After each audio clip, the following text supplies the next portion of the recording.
Le magazine littéraire Épilogue est une présentation de la Librairie du Quartier.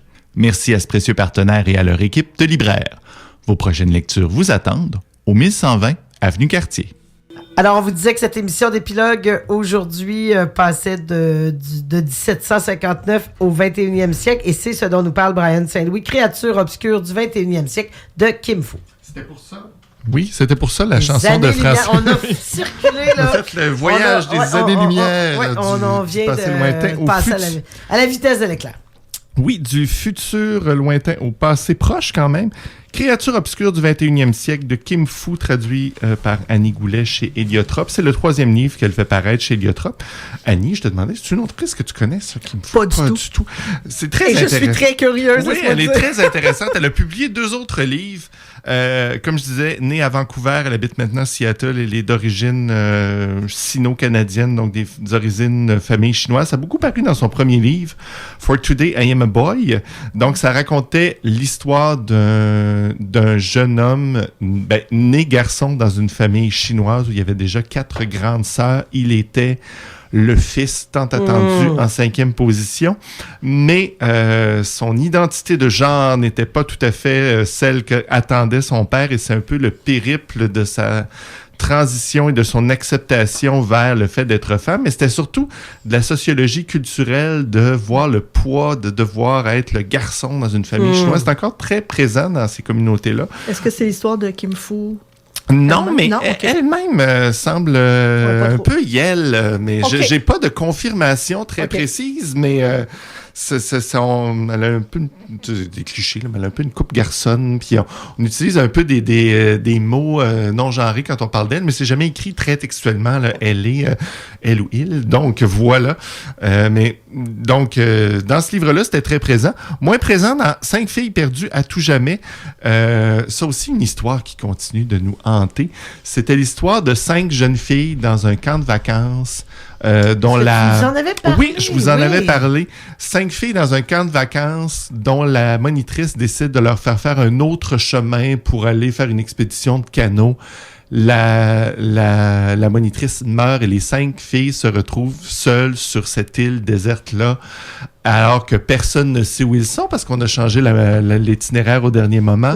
Elles n'ont plus rien à manger. Et là, ces 5 jeunes filles d'une dizaine d'années qui doivent tenter de survivre pendant quelques jours, mais c'était un récit en aller-retour avec le présent. On voyait les impacts qu'avait eu cette histoire-là sur ces 5 jeunes filles-là. C'est aussi une histoire auquel on continuait de penser. Et là, si vous aimez les histoires qui continuent de nous habiter pendant plusieurs années, je pense que je vais continuer de réfléchir à ces histoires-là c'est un compliment, ça. Oui, quand même. Au nombre de livres que tu lis, Brian, pour que... Créature obscure du 21e siècle, c'est donc un recueil de nouvelles, pas un roman cette fois-là, plein d'histoires liées par ce moment où on est dans un futur lointain. C'est souvent des questions de technologie qui évolue et qui nous rattrapent un peu, mais qui vont avoir des impacts vraiment personnel sur les personnages, et on va voir que il y a du bon dans le mauvais. C'est toujours un peu des histoires pas malaisantes, mais qui nous confrontent un peu, puis on va penser que quelque chose est mauvais, puis au final, c'est bon. Et ça va être assez dur à résumer, parce que ça va dans plusieurs directions, mais il y a toujours ce moment où, dans l'histoire, il y a un petit switch où on s'imaginait que quelque chose allait quelque part, on voyait ça mal, et finalement, ça revire bien. Quand je vous parlais de technologie, la première nouvelle, ça s'ouvre entre autres sur une technologie qu'on peut faire maintenant, c'est d'aller dans de la réalité virtuelle. C'est très proche de ce qu'on a quand même maintenant, mais là, on est vraiment dans des cabines de voyage dans la réalité virtuelle. Et puis là, on peut aller faire des voyages. Et là, le personnage principal va demander quelque chose d'assez anodin comme voyage. Mais là, l'organisateur, le pilote de ces cabines-là, « Ah non, ça, on peut pas faire ça, parce que ça, c'est interdit, parce que c'est trop dangereux pour vous. » Mais là, elle commence à discuter avec lui. « Ouais, mais qu'est-ce que je peux faire d'abord? » Mais vous pouvez faire ça. « Ah, je peux faire ça. » Puis là, c'est un peu décourageant de se rendre compte que, OK, je suis autorisé à faire ce genre d'affaires weird-là, mais ce que je vous demande, qui est assez banal, ça, c'est interdit. Tu sais. Il y a une autre histoire un peu plus loin aussi, où on sait l'histoire d'un couple.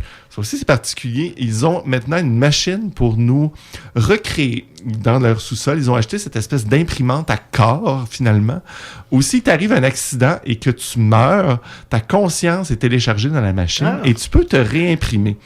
C'est intéressant si on a une mort subite, par exemple, parce qu'on se dit « Ah, je peux me refaire. Finalement, il m'est arrivé cet accident bête.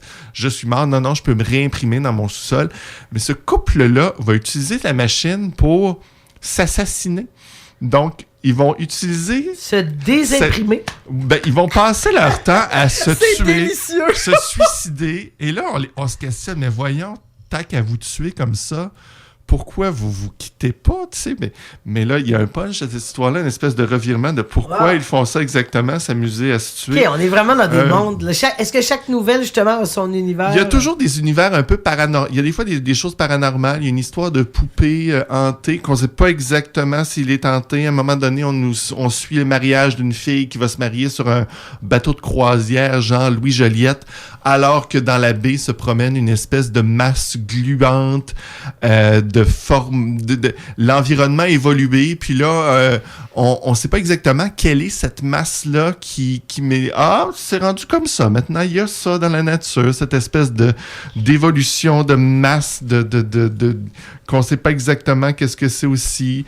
C'est ça, c'est en même temps l'infiniment personnel, donc des histoires de couple, des histoires personnelles.